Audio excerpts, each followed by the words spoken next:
Welcome to the video. This is Robert Polenick, the owner of Brutal Iron Gym. In today's video, I want to share a leg training day. The focus of the training is to build massive legs. I want to get my legs a lot bigger, but I want to do so without overly stimulating my midsection. When I used to train more for strength, my midsection did thicken to support the heavy weight loads. Now I want to try to bring that down. I still want to have a strong core so I'm safe, but I do want to minimize the thickness to try to build more of an X frame. So that's going to be what we're going to do today in today's workout. A couple of ways in which I do that is I pre-exhaust the main muscles with a lot of isolation work first, and I do typically some high rep burnout type stuff on compound machines like leg press, hack squat before I would do a free weight squat. All of that is intended to minimize the weight load that I would need on a heavy free weight motion. So that way I can minimize the core stimulation needed during those bigger motions. So such as a squat, like I'm actually gonna be using our transformer bar today to do some squats. But before that, I'm gonna do lying leg curls. I'm gonna do some high reps on the leg press. I'm gonna get my legs fatigued so that way I need a less weight load, a lower weight load on the transformer squats, so that way I don't thicken that core. Okay, so that's the focus, bigger thighs without a bigger waistline. Let's get into it. I'll show you the first exercise.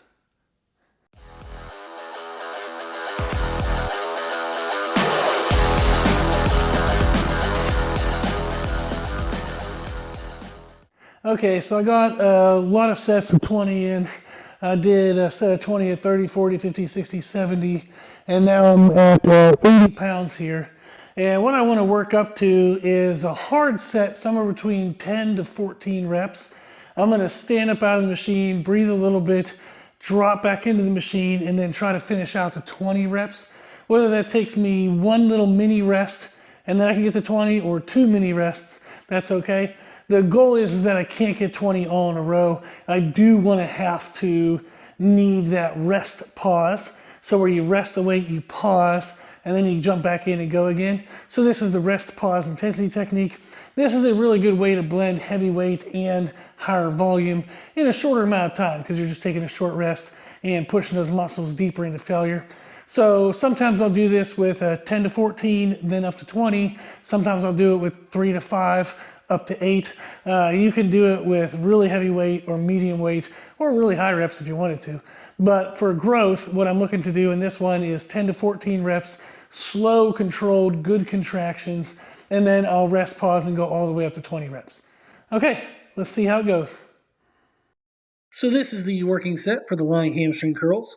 With this exercise, I'm focusing on two concepts.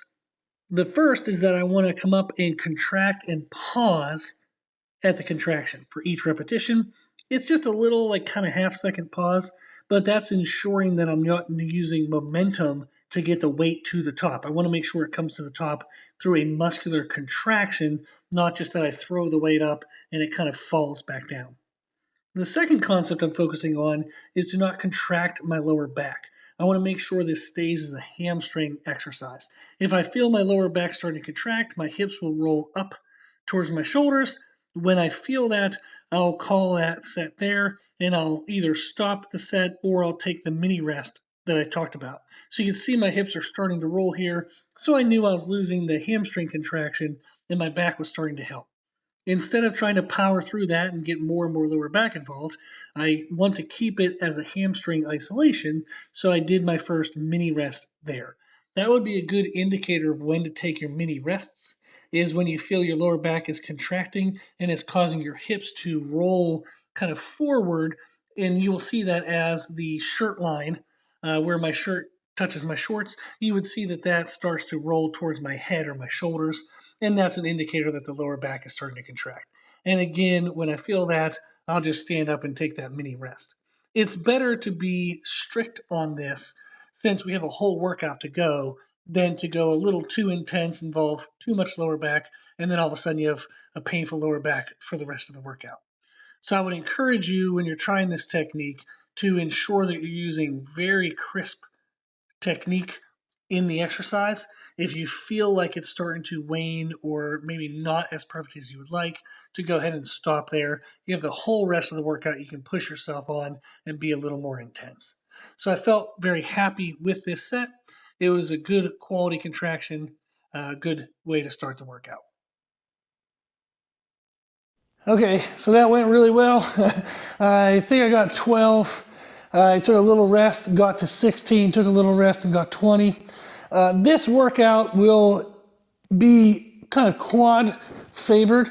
So I don't want to push this too much because in 3 or 4 days I'll be doing a hamstring intense, kind of more hamstring volume workout. So that'll be good for the start of today's workout. Good pre-exhaust on the hamstring, good to get the adrenaline up, endorphins up. So it was a couple sets of 20 to warm up. The last 2 sets of 20 did burn. And then it was 1 working set with multiple rest pause. So usually 1 or 2 little, those mini pauses in order to get to a higher rep total. So if you want to mimic this, you would aim for failure between 10 to 14 reps, take a mini break, and then try to get to 20, whether you took 1 mini break or 2 mini breaks. Okay, let's get into the next exercise, which will be leg press in a low and narrow foot position to focus on quadriceps.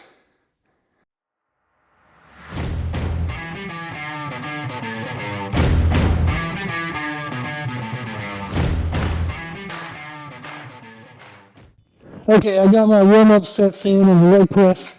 So for this one, I'm doing sets of 20. I'm going to do that same rest pause technique to see if I can get to 30. So here I'm looking anywhere between 16 to 24 reps, and then at least 1 or 2 pauses in order to get to 30. So this will be a very high rep kind of quad burnout, and then I'll get into heavy squats and be able to drop down to lower rep ranges, but still not need that maximal weight load, which allows me to grow my tissues in my thighs, but not overly stimulate the core. Okay, so we'll get into this working set. Again, 16 to 24 reps, 1 or 2 rest pauses to get to 30 reps total. Okay, let's see how it goes. Here's the working set. At first, what I'm doing is I'm getting my feet set to make sure I'm pushing through my big toe. My pinky toe is also pressured into the platform, and I create a little bit of external rotation through my hips. This is going to help me feel controlled and braced in the weight and make sure I'm getting an even involvement across my quadriceps. Sometimes people, when they're not paying attention to that external rotation, not paying attention to the big toe and the pinky toe being down, their knees will cave inward and they're going to overly develop the inside quadricep down by the knee. They're not going to get that quad sweep that they're really looking for. So make sure you do what's called rooting your foot. Is your big toe is pressed into the platform, your pinky toe is pressed into the platform, and then you're going to externally rotate a little bit, say 25, 50-ish percent. You're not externally rotating full effort, otherwise you wouldn't be able to move your hip, but you're externally rotating enough that you feel a balanced effort from the inside to the outside of the quad. So that was what I was doing, setting my feet. I got my first bout of effort, and now I took that mini pause and trying to get into some more repetitions. With this, I'm also not trying to overextend at the top. I don't want to actually lock my legs out until I'm taking these rests. That allows me to keep more constant tension on the muscles for the repetitions. So you can see I'm getting closer to an extension, but not a full extension. I want the muscles to stay active through the whole range of motion, and you can see they're really starting to die there. So this was very effective. I'm trying to grit through the last couple reps, but again, still maintain full foot pressure and that external rotation. Okay, so I survived, but that kicked my butt. So I actually needed 3 little pauses. I got to 20, then 24, then 28, and had to do a little pause there to get to 30. But that was really good high volume, high rep like burnout. So that way now when I go into squats, my hamstrings are pre-exhausted, my quadriceps are pre-exhausted, but my core is still safe. A lot of my stabilizing muscles are still fine because you don't really need a stabilized machine. So I'm still going to be safe to squat, but I will be a little pre-exhausted, so my weight loads won't need to be maximal, which helps me still get the muscle growth I want, but without the core thickening. Okay, so now I'll set that up, get warmed up, and then I'll talk you through what our top sets are going to be. In this video, you'll see how I set up our squat rack for squats. The J-cups are stored facing inward so they don't stick out into the area that we do free weight movements with dumbbells and kettlebells. I also like to keep them facing in so they don't get in the way of doing cable crossovers. The Sorinex Apex rack has the cable stations on the left and the right, which are great for cable crossovers. So I don't want the J-cups getting in the way of the cables or my hands, so I always store them inward. These J-cups are from Mutant Metals. They're the snapback J-cups. They actually function as a monolift. They have the ability to, once you pick weight up out of them, they'll snap away like a monolift would. And that's an awesome function. Right now I have a little device they sell that holds it in a fixed position since I don't really want the monolift feature. I store the transformer bar on the rack so that way it's stored horizontally, which is just a better way to store this type of bar due to the attachments and the structure in which the way it's made. Okay, so I'm going to do the Kabuki transformer bar. I'm actually having it set up at SSB, which is a safety squat bar. They have a goblet squat option, front squat, safety squat bar, high back squat, low back squat, and then a hinge if you were doing like good mornings. I like the safety squat bar, and then this option here, actually the collar here, just to protect the plates from scuffing against this metal. But there's a couple options here where you can set the camber length, how far the weight is from the bar, like where the bar travels. And that camber length will change the pitch of the weight, whether it feels like it's falling behind you, whether it's stable on you or pushing forward. So you can modify that. So at the second hold down safety squat bar setting, this gives me the most upright squat I can do that still feels balanced. So it's quad dominant, but it still lets my hamstrings and glutes up. So that's the setting that I am using for today's workout.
Okay, so my goal today was to work up to some heavy sets. I usually will do between 4 to 8 reps when I think of a heavy compound movement, where I want the heaviness of the movement to shock the muscles, but I still want growth. So I could do, 10 sets of 2 to get the volume in, but that would take forever. So staying with a little bit of higher reps allows me to use less total sets, but it's still heavy enough to get that heaviness compared to the other movements in the workout.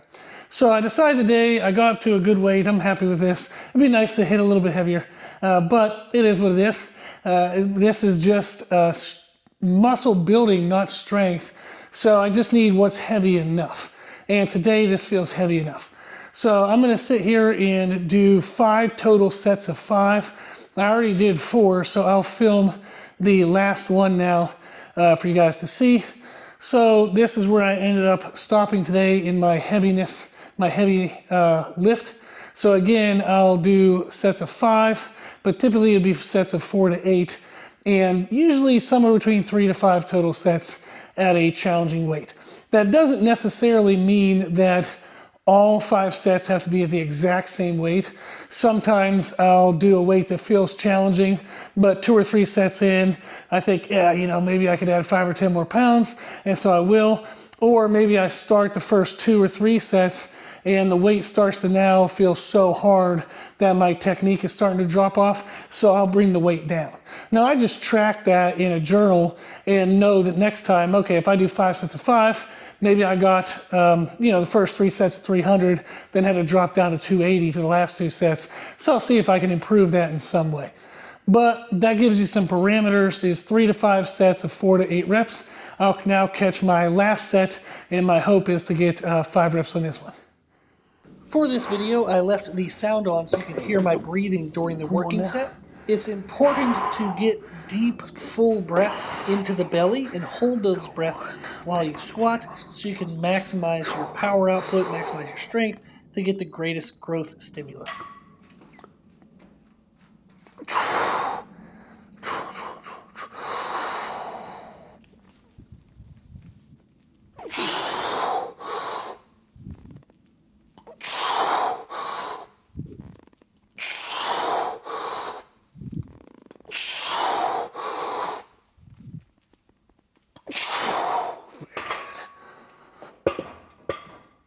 Okay.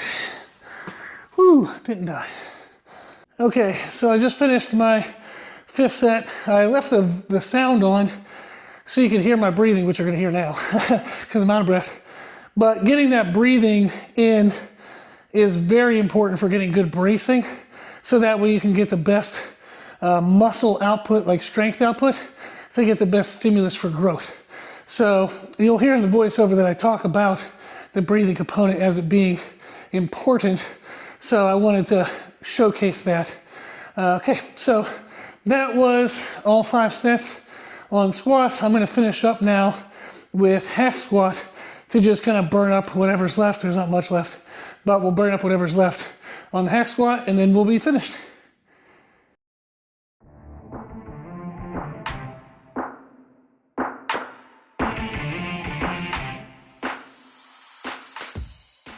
Okay, I've gotten a couple warm-up sets in. I think what I'm gonna do for this one is just finish out with some sets of 10 to 14 reps. And this will be good technique, close to failure, but I'm not gonna go all the way to failure.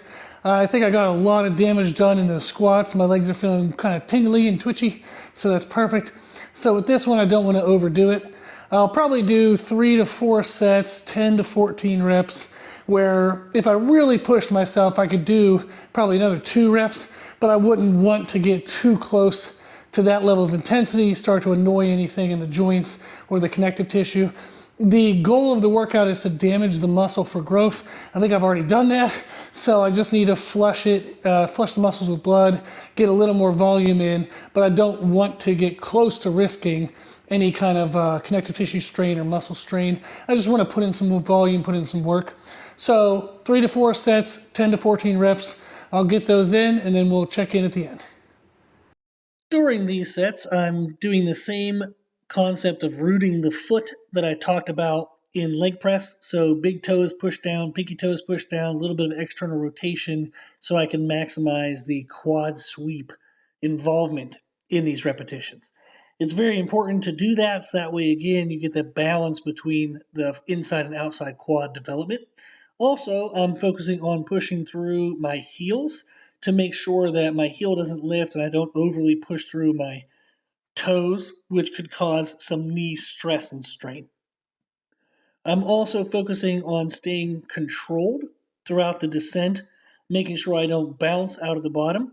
I'm getting a good stretch and then contracting from the bottom to get a good contraction stimulus rather than just trying to plow through some repetitions and move some weight. I want to make sure that the effort stays high quality and it stays focused on muscle damage and muscle intention in the movement. Okay, so that finishes up the workout for today. Again, it was leg focused, trying to build thicker thighs without thickening the core. So we did lying hamstring curls. I did a top set of, the goal would be 10 to 14 reps with 1 to 2 rest pauses to get to 20. Now, if you don't have a lying leg curl, you can do a seated leg curl machine. I would definitely suggest doing some type of hamstring machine. So if you have a kneeling hamstring curl, whatever you can. If you don't have a hamstring machine, then you can do standing leg curls with a band, like a single leg curl with a band attached to a rack. You could do like dumbbell stiff leg deadlifts or RDLs, but you're going to get into that core bracing, which we don't want. So try to pick a hamstring isolation in some way for that first exercise. Then we did a high rep set on the leg press. The goal would be 16 to 24 reps with 1 to 2 rest pauses to get to 30. So I needed 3, so that tells me I can repeat that same weight next workout, see if I can get all of it, all 30 with only 2 rests, rather than trying to move up in weight since I needed 3 rests. But that would be a good set to do there. You can do it with a leg press like I did. If you have a standing leg press, hack squat, some type of lower body machine, maybe a belt squat, something where you don't have to do abdominal bracing against a heavy weight load. Then we went into transformer squats. You can see the transformer bar there for 5 sets of 5. Again, you could do 3 to 5 sets, somewhere between 4 to 8 reps. It could be any squat variation, but I would try to pick an uprighted torso position for that squat. So most of the effort goes into the thighs, not the lower back and core. Then I finished with 4 sets of 10 to 14 reps on the hack squat. And again, you can just look for any kind of compound leg machine, whether that's hack squat, leg press, bell squat, any of the other things out there. You could do hang hold walking lunges, and that would be another option, where as long as you have an uprighted torso, it avoids that midsection loading. So I thought that workout would be fun to share. Go ahead and give that a try. If you have any questions for exercises or workout ideas or anything you want to know, I'm going to start posting a lot more content on our YouTube page. So just throw out some questions, whether it's in the comments or shoot me an email at brutalirongym@gmail.com. You can go to our website, www.brutalirongym.com. You can see what services we have, the free information we have. We have tons of free programming, including nutrition programming as well. And that's where you can find our daily podcast that has almost 300,000 total downloads and 1,900 episodes. It's an insane amount of information there. So 1,900 episodes, tons of information. And again, I just want to put out as much as I can to help as many people as I can. So if there's anything you need, just let me know on any platform. Check us out on Instagram as well. But any platform, just let me know and I'll make the content for you. I appreciate you watching, and I hope that you gain what you need from this video and other videos we have. I just want you to live a healthy and happy life. Okay, thank you for watching.